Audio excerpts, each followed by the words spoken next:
Hey Adam, where are we? We're in Marienborn. Where's that? Germany. Fucking middle of buttfuck nowhere in Germany.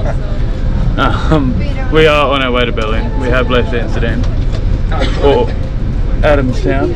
Sorry?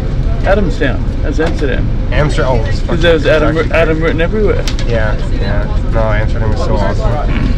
What was your favourite part? Favorite part, honestly, was that boat cruise. You can get anywhere. Yeah, to be fair, the boat cruise was pretty cool. Boat houses. People just like. We basically just got plied with alcohol, or with beer or wine, and just cruising around on boats around the canal.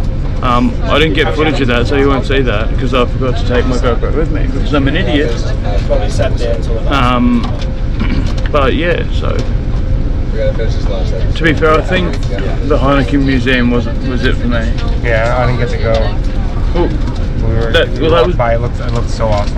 I'm seriously upset that we didn't get to go. I just started microdosing mushrooms when I went in there. Must have hit. And like halfway through. Yeah, because in there there is like a real trippy bit in there where you are the beer. Really? Yeah. And it fucking takes you around through a lot of shit. And you think about it, you're had a few shrooms, and that's going on. You're just like, what the fuck is going on? You'll see it on the last video. But yeah, that was probably one of my highlights. The boat cruise was up there too. The swing was fucking trippy. You didn't do that. But that scared the shit out of me. Fuck, what else did we do? Got drunk a lot. Went to that farm. The cheese. Oh, cheese. The fucking cheese. My god. I'm all about the fucking cheese. 20 different cheeses. Yeah. Oh, probably more than that. Yeah. I'd say probably 35. There you go, 35. All. Yeah, which is right up my street, and yeah, each of them just so fucking good. From what was the guy's name? Was it Arthur Willig? Was someone Willig? Don't be rude. It was someone Willig, but it was fucking real tasty. So Now we're on our way to Berlin. Now we're on our way to Berlin. It's fucking hot. Yeah. 30 degrees at the moment. It's going to be 36 tomorrow, 38 the day after that. So basically I'm just going to get naked and walk around town. There you go. It's going to be a good time. Alrighty team, we are in Berlin. We've got Brandon here, who I keep trying to call Cameron, but haven't yet. But for some reason in my brain I say Cam, and they're like, wait, no, it's fucking Brandon. So he's our tour manager. Where are we, Mr. Tour Manager? We're in Berlin, mate. We're in Berlin, so we finally made it here. We stopped in the middle of nowhere twice. We ate some shit. And nicht wieder Berlin. Yeah, same. Nowhere near Berlin. How's your day? Little hero trip joke, yeah. But at the moment we're about to wander down to see the East Side Gallery, which is the Berlin Wall. And then we might just wander around for a wee bit, I think. Yeah, going to be interesting. As you can see, we're in a bit of an interesting area of town, but I don't think there'll be any problems really. I might be able to catch up with somebody else soon, but we'll see how we go, see if the timings work. But yeah, it's really good because this hostel is quite close to town and quite close to where everything's happening, like within walking distance, so that makes it just that bit easier to go out and do shit. Yeah, just because we can walk back home. Makes it a wee bit cheaper as well, of course. And yeah, so we're gonna do a bit more wandering around and see where we end up, basically. There's no storyline. Yeah, the funny thing about this is yeah, catch you later. Using lots of different methods. Some people dug underneath the barbed wire fence. Some people jumped from building to building. When it came to buildings and they were putting up the Berlin Wall, they went straight through buildings. They went straight through living rooms. They cut buildings in half. Sometimes your family was staying in 2 rooms in a house. Half of your family was East German, half of your family was West German. They used buildings to brick them up to make the wall. Was basically anything that they could get to make the wall, using buildings, using all kinds of different materials and so on. Then they started constructing a brick wall. people were still getting over, still getting through. So they made a way to try and stop people. Some people even took their cars and rammed the wall, broke pieces of the wall down just to get into West Berlin. So this is the final wall. It's wall number 4. Wall number 4 was well thought out. It basically went to 5 sets of walls. This is what wall number 4 looked like. Wall number 4 would be in the western side. Okay, so on the western side, if you were a Western Berliner and you were on the far side, you would see this. You wouldn't be able to see into East Berlin. But an East Berliner would be able to see into this wall. So the wall on the far side, where it would have been, this has been put up as a construction. This is not where the wall used to be. Oh. Okay, I know it's quite hard. Yeah. It's hard to be like, this is west, this is east. Oh, because this isn't the actual. It is. It's pieces of the wall. But remember, they haven't kept the wall up because it was a symbol of oppression. So when the day came when they said there's no more wall, they ripped it the fuck down. Yeah. They did not want to save this thing. You know, tourism came to the city many years later, decades later, when they recreated pieces of it. So there's not much of the wall left. The pieces that were preserved have been put here to show what it kind of looked like, and then to allow artists to do their thing.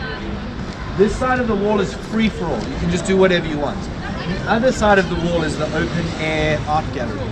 So you can paint, you've got to hire it, you've got to paint like your vision, your kind of message and that kind of stuff on the far side. So I want you to look as the wall comes down. So wall number 4, the wall comes down and then it's got that kind of L shape at the bottom. That would be on both sides. So if anyone tried to ram it, it's a lot more sturdy. And then this concrete bit on the top, if you had to try and grab on the top, it makes it a lot harder to get a grip with this. So it's just to slow you down. Now, if you were, let's just consider this scenario. This wall over here would be facing West Berlin. You would be in what would be called no man's land. So this gap is pretty similar to how big no man's land is. It would have been about 50 to 100 meters long. In this, it was known as like a death zone. So they would have barbed wire fences, they'd have mines, they'd have big pits with horrible spikes and things to stop people wanting to jump over. On the eastern side of the wall was only that high. So it was really easy to jump over.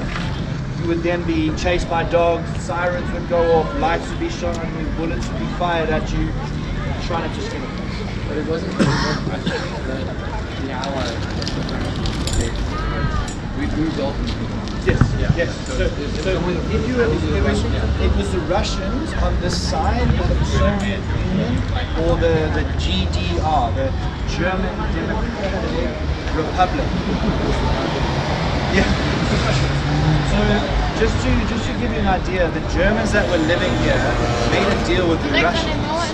The East Germany became a satellite state for the Soviet Union. So that union of the German Democratic, not democratic at all, Republic marrying the Soviet Union, they called it a matchbox, or a kind of like a firework of a relationship, because it was just a tinderbox ready to explode. Okay, so does anyone have any questions? Approximately what was usually the 4 iterations of the wall? So JFK was the president. He basically said you can do whatever you want. So yeah, this is Berlin Wall. It goes all the fucking way down there. So this is not, as you heard, the original place for it, but yeah, we just go to the other side quickly.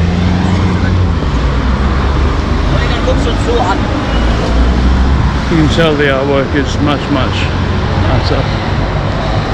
So again, people paid to be on this side and paint on this side. So yeah, so pretty cool. And remember, David Hasselhoff brought it down. So we're now walking alongside the other side of the wall that I showed you briefly a moment ago, and this is the side where people pay to have their artwork and have their message put up. So that's about tolerance.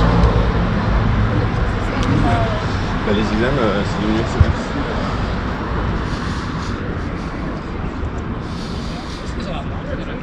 And those are the years that the Berlin Wall stood.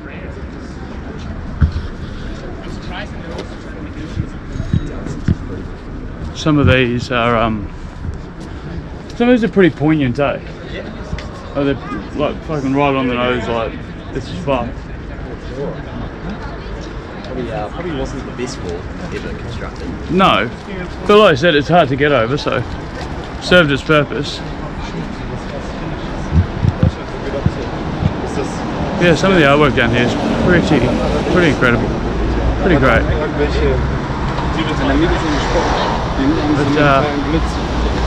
yeah, and just on a random note, Mercedes-Benz building. And we had old Jesse. These things are so good. This line. But yeah, we're gonna keep wandering down. We'll get to the bridge and then hopefully we'll be meeting up with someone. We'll see how we go. So still at the wall, and we are sort of just walking back down it. I've lost my group, but guess what I have found? It's Katie! So we're basically following her Katiki at this point. So we'll see her again in Prague, but yeah, it's kind of cool. I have been saying during this that I have been meeting up with somebody. You are that somebody. So yeah, we're going to walk along this wall a bit more, take a few photos and go to a bar, I think. Should be fun. Hey gang, in Berlin again. We're about to go on a walking tour, but we got here way too early. So we're just walking around for a little bit. A few of the team want to go get coffee. I think it's too hot for coffee personally. Although in saying that, if they have like a Red Bull or something like that, I'm definitely going to jump on that. But to my left here, you can see it up there. This is the Berliner Dom, which is sort of the central point of the city. What they have fixed, they fixed most of the building. Look at the columns of those. Those are bullet holes. Those are shrapnel scars. That's bombs have been exploding near it and hitting the church. You can see where it's been refurbished, but you know, having a look at the columns and over there and that column over there, those are from bullets. So it's just you're looking at like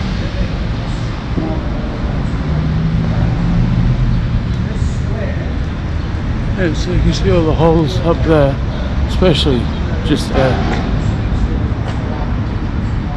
They're all bullet holes, which is kind of nuts when you think about it. this square is one of the more famous ones. And there'd be thousands and thousands of Nazi supporters in this square just ready to say hello to I got you, bro. I suppose that place over there. I look like we had a competition. So we're in this random little square here. I am on a tour. There's my tour group just behind me there. I just wanted to point out this square is really cool because to my right here we've got Humboldt University, opened by Frederick the Great or Frederick II, and on the opposite side here we have the Opera House. As we know, he was a little bit progressive for the time. He wanted both poor and rich people to go and enjoy the opera, and yeah, so that Opera House was built for that.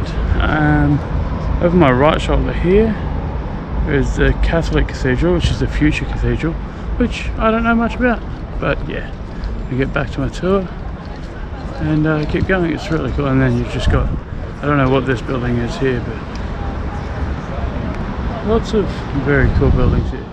Maybe not as aesthetically pleasing as some of the other cities, but I still think they look great. Oh, that's the university as well. But yeah, they do still look fantastic. And the man on the horse there, that is Frederick the Great himself in a statue. So yeah. Right, so we're still cruising around on this tour. Our guide Annika has been absolutely lovely. But we've just come down this nice big long stretch of road, and the reason we've come down it is because of that Brandenburg Gate. So we saw it a little bit earlier on in this video, but now we're getting a bit more up close and personal with it. Oh no, we didn't see it in the video, saw it in the photos. But we did go around it while on the bus yesterday, but now we're getting a bit more up close and personal with it, which is quite cool. It's quite large. And we've got a nice big fountain over there, but she's talking now, so I'm going to get back to it. Alright, yeah, so I just wanted to get quick footage of this. At one point, I'm going through the central arch of the Brandenburg Gate, but at one point, only the king, Frederick himself, Frederick's nephew, not sure who it was allowed to walk through the middle here, purely because, well, that was the rules that he made, that only the king could walk through the middle. So of course I'm going to make it so I walk through the middle, because I'm me. And I just got laughed at by our tour guide for doing so, but she's alright. How do you feel about being on camera, Annika? She's alright, actually, alright. So how long have you been doing this? 6 years. 6 years. I do a lot of street art and graffiti and alternative tours as well, though. So Oh yeah, so we've got you for the alternative tour later, right? yeah, exactly. That'll be fun. Yeah, and Kreuzberg is really cool. It's a cool area. You're staying like close to that actually, so Yeah, cool. really handy as well. Should we have we got oh yeah, they're all getting there. But yeah, so that was the gate. I'm gonna catch up with you a bit later. Alright, so we've got another bit of a surreal thing now. You can notice all of these sort of blocks of concrete around me. This is the memorial for the murdered Jews of the war, of World War II. Apparently each sort of minority group has their own version of these, but obviously the Jewish one is the biggest, due to the amount of Jews that were murdered. But you can see they're quite large, but then they do go to quite small down that end. And yeah, she's pretty nuts, really. It's quite heavy as you're walking through, and you realise that this is just a memorial, and it certainly doesn't count for all the Jews that were murdered in World War II. But it's nice that there is a memorial, but it does sit a little bit heavy on the heart, I think, as most memorials do when you realise what each one of these sort of things stands for. Yeah, but it's an experience, and I think it's one of those experiences that you sort of need to do if you're in Berlin. Alright, so we've kind of just reached my big part of this tour. I'm standing on the Führer bunker, where Hitler had his final hours. This is where he would hide. He's down underneath me, and he would stay while he was in Berlin in those buildings there, which was the High Chancellery. Yeah. So yeah, kind of cool. But I wouldn't say it's an amazing thing, because again, it is Hitler. He didn't do it. Yeah, not a great human being, but very interesting, very big feelings standing in this area, knowing that he was just down there. And it's really cool. They don't celebrate him in any kind of way. It's literally just a car park now. There's no signs, there's no anything, and that's just purely not to glorify Hitler or have followers come there and on pilgrimage or anything like that. So I think that was a very clever way to do it, because there is still neo-Nazism around, as we know. But yeah, quite interesting to stand where he stood. How did you feel about that, Matt? Yeah, it was surreal. I reckon. I think that's probably the best word to use, actually. Yeah, would have been like interesting, like if they still had it. Yeah, but I don't know. I feel as though you can understand why they didn't leave anything there, for sure. Yeah. But if there was something there, I feel as though it would hit a bit harder. Oh, definitely. Yeah. If there was just like, even if it was just a plaque that said, "This is where Hitler, Yeah. you know, hid and sort of committed But then suicide." it'd be like a big, like a lot of people will be going there. Yeah. Well, I think that's the thing that they're trying to solve. Yeah. Because I was just saying, there's still a whole bunch of neo-Nazism around. No, you that's don't it. want. Especially back home. This is Yeah. something Oh, shit, yeah. I wonder what But this is. we've just stopped again, so bear with me. So we've finished our tour, we've had something to eat, and we went and saw the topography of Terror, which is just a whole bunch of photos and stories around World War II in general, really, and everywhere that it happened, and also a lot of information on the people that were doing it as well. So there was more about Himmler and Goebbels and stuff in there, which was quite interesting, if nothing else.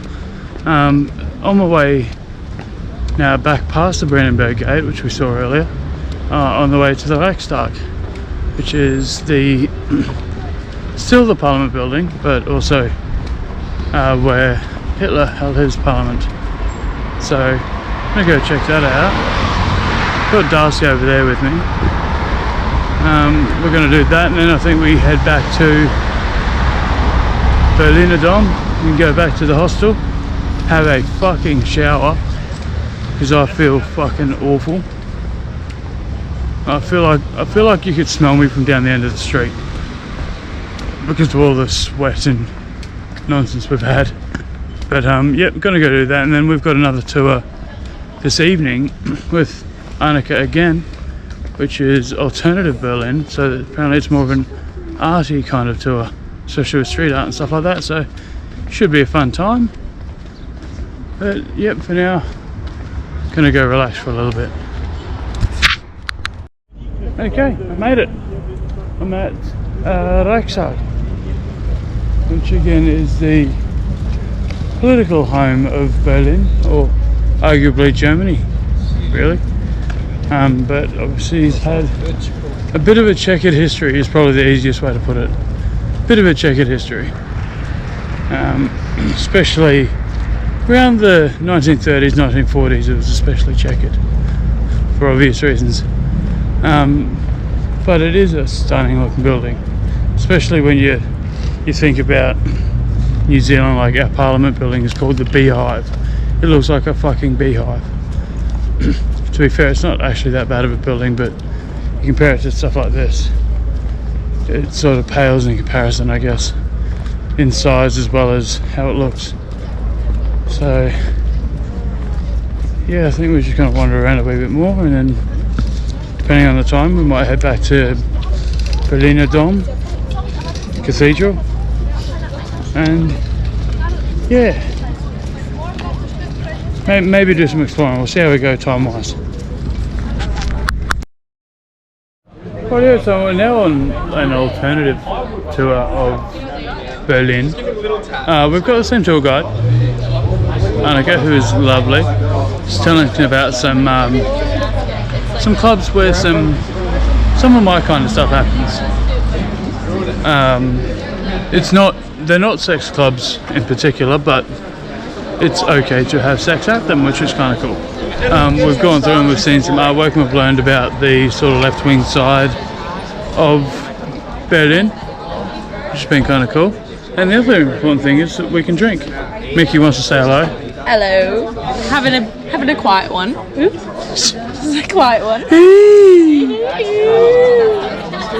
It's Mickey's big thing with any tall man she sees. With any man I see. Any old man I see. Ooh. Yeah. It genuinely is. Go on. No, I'm recording me. He's vlogging. I don't record people unless I tell them I'm recording them. That makes sense. And I saw him recording, so I went over to him. Yeah, you're a camera whore as well as a Yeah. regular whore. Yeah. But yeah, so we're going to continue on around and check out some more shit. But it is really cool that you can just openly drink on the street here, which is definitely not the case back home. But And they're definitely I'm not very complaining cheap. about it. They're definitely very cheap. Yeah, so both of these cost me €4. Yeah. I'm just like, yep, I'm okay with that. Yeah. You know, I'm okay with that. Yeah. So yeah, we're going to get drunk.